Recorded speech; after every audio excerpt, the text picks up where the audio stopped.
Hai Champions, jumpa lagi dengan Mr. Kiki. Semoga kalian semua dalam keadaan tubuh yang sehat. Sekarang kita akan melanjutkan pelajaran tematik kelas 5, tema 9, subtema 1. Apabila kalian sudah siap untuk belajar, yuk kita belajar.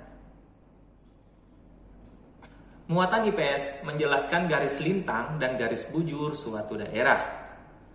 Letak astronomis adalah letak suatu wilayah berdasarkan garis bujur dan garis lintang pada peta. Garis bujur adalah garis khayal yang membentang vertikal di atas permukaan bumi. Garis ini membentang dari atas ke bawah ya. Fungsi garis ini untuk menentukan pembagian waktu di seluruh permukaan bumi. Setiap jarak 15 derajat ke arah bujur timur atau barat menunjukkan selisih waktu 1 jam. Kemudian garis lintang, yakni garis khayal yang membentang horizontal di atas permukaan bumi. Fungsi garis lintang menentukan perbedaan zona iklim di bumi. Apakah dia termasuk dalam iklim tropis, subtropis, iklim sedang, dan iklim dingin. Garis khatulistiwa atau disebut juga garis ekuator adalah garis yang membagi bumi menjadi bagian utara dan selatan. Garis ini bertepatan dengan garis lintang 0 derajat. Letak astronomis Indonesia pada garis 6 derajat lintang utara sampai 11 derajat lintang selatan dan 95 derajat bujur timur sampai 141 derajat bujur timur.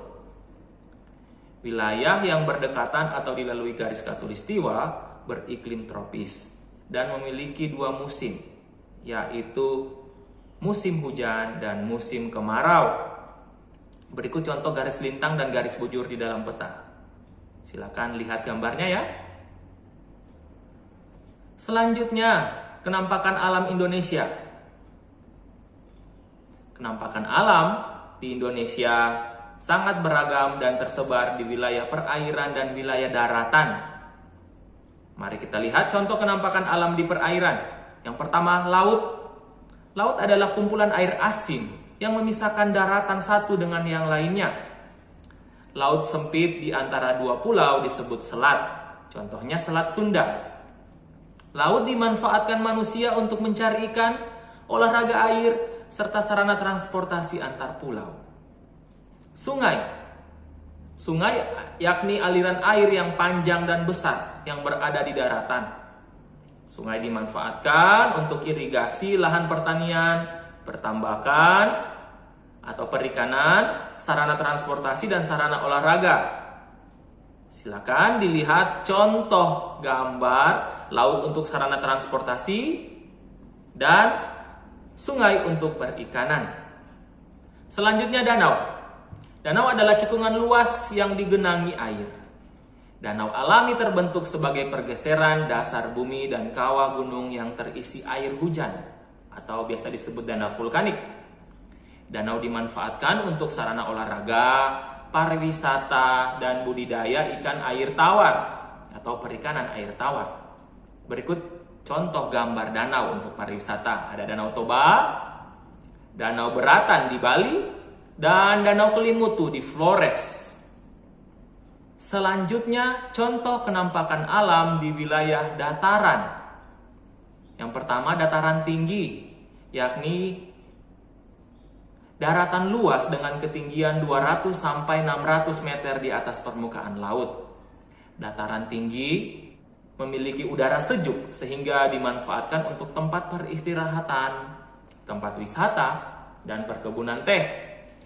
Dataran rendah adalah hamparan tanah luas dengan ketinggian 0 sampai 200 meter di atas permukaan laut.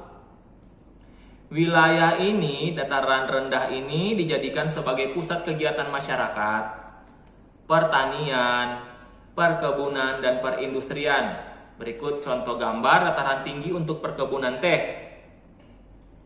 Lalu ada dataran rendah untuk industri. Selanjutnya, pantai. Pantai adalah dataran yang berbatasan langsung dengan lautan. Pantai memiliki tanah yang landai berpasir atau berupa tebing terjal dan curam. Pantai digunakan untuk objek wisata, tambak garam, pemukiman nelayan, atau pelabuhan.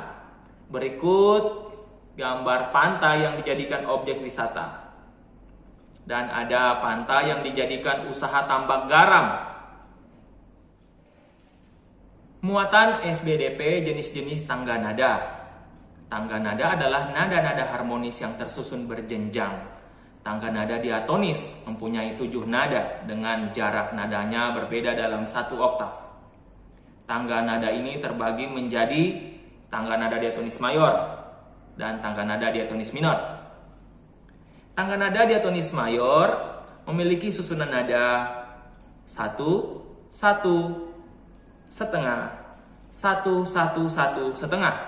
Lagu dengan tangga nada diatonis mayor bersifat gembira, bersemangat, dan biasanya diawali dan diakhiri dengan nada do sama dengan C. Contoh lagunya adalah Maju Tak Gentar, Hari Merdeka, dan Indonesia Raya. Lalu tangga nada diatonis minor memiliki susunan nada 1, setengah, 1, 1, setengah, 1, 1. Contoh lagunya adalah Syukur, Gugur Bunga, dan Himne Guru. Tangga nada diatonis minor dibagi menjadi tangga nada minor asli, tangga nada minor harmonis, dan tangga nada minor melodis. Selanjutnya ada tangga nada pentatonis, yakni tangga nada yang terdiri dari 5 nada pokok. Tangga nada pentatonis lebih banyak digunakan pada musik tradisional seperti gamelan. Tangga nada ini dibedakan menjadi pelok dan slendro. Tangga nada pentatonis pelok adalah tangga nada yang tidak memiliki nada re dan la. Dan tangga nada pentatonis slendro adalah tangga nada yang tidak memiliki nada fa dan si. Berikut adalah contoh gambar tangga nada pentatonis pelok dan tangga nada pentatonis slendro. Oke, jadi seperti itu ya video pembelajaran kita. Semoga dapat berguna bagi kalian. Mr. Kiki berpesan agar kalian tetap semangat belajar, tetap menjaga kesehatan, dan juga tetap menjaga kebersihan diri dan kebersihan lingkungan tempat kalian tinggal. Sampai jumpa pada video-video pembelajaran selanjutnya. Thank you and God bless you. Bye.